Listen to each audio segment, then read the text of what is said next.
Good afternoon. My name is Nicole Harris, and I'm the chairman of the Women's Health Committee of Alpha Kappa Alpha Sorority Incorporated, Tara Omega Chapter of Carrollton, Texas. Today, I'm doing an interview with Dr. Bill Dillion, breast radiologist, and today we're going to talk about dense breast tissue.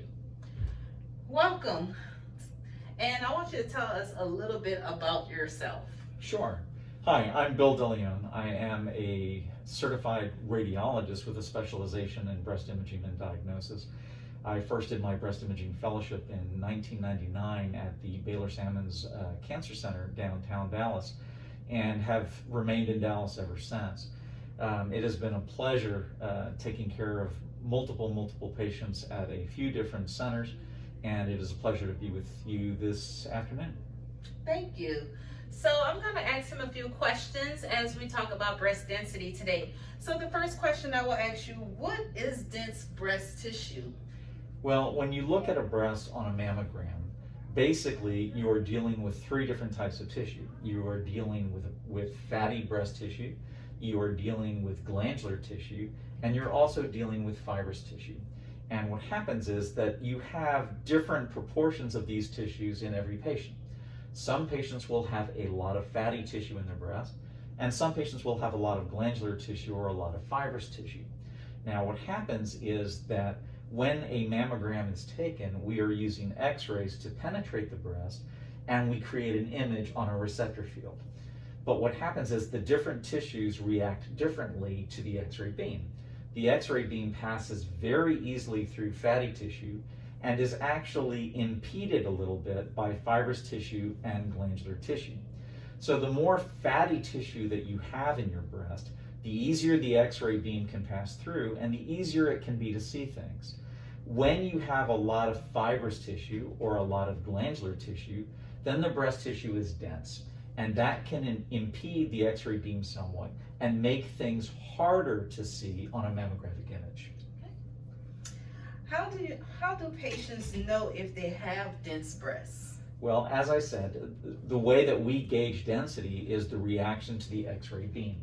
So the way to tell if someone has dense breast tissue is to actually look at a mammogram that is performed. Okay. Why is breast density important? Well, again, when we look at an x-ray image, you want to be able to see abnormalities. And unfortunately, most things that are abnormal on a mammogram, such as masses or cysts or things of that nature, are very similar in density to fibrous tissue and to glandular tissue. So if your breast tissue is dense and you have a lot of fibrous tissue and a lot of glandular tissue, and you have an abnormality there, sometimes it can be harder to see the abnormality in that dense background. If you have a lot of fatty tissue, then the abnormality, which is dense, can stand out. Okay. If a patient have dense breasts, do they still have to have a mammogram? Absolutely. In fact, mammograms are even more critical. There are certain types of presentations of breast cancer, for instance, calcifications, which stand out regardless of how dense the breast tissue is. And sometimes the only way that you can see those calcifications is on a mammogram. Calcifications, like I said, is a very concerning sign sometimes, is harder to see on things like an ultrasound or an MRI. So the mammogram is still the #1 go-to imaging modality that we use. Should patients have any other tests if they have dense breasts? If they have dense breast tissue, that's going to be a conversation that the patient will need to have with their physician. And they'll oftentimes have to do a risk assessment to see, do they have a significant family history of breast cancer? Do they have other risk factors that can be concerning for having breast cancer? And if that's the case, if they in fact do have very dense breast tissue, the physician may want to consider recommending the patient for possibly a breast ultrasound, or in cases of very high risk, even a routine MRI evaluation. Okay. And final question. What should a patient do if they have dense breast tissue? Well, if you have dense breast tissue, it's going to be very important to do your routine monthly self-examination. That's even more critical. Oftentimes patients will tell me when they have dense tissue that their breast tissue feels very hard and very lumpy bumpy. But the reality of the situation is we will take all the help that we can get. And the patients have access to their breasts 365 days a year. And we are often looking for subtle changes. And oftentimes it's the patient that says, look, I know my breast tissue is lumpy bumpy and my breast tissue is dense, but this area feels different. That's the information that's very, very valuable to us that the patient can provide, which can help us streamline the examination in the breast center to focus on that area where the patient has concern. So that's very, very, very critical, is the monthly self-examination. In addition, the patient needs to have a yearly breast exam from a physician whose examination they trust.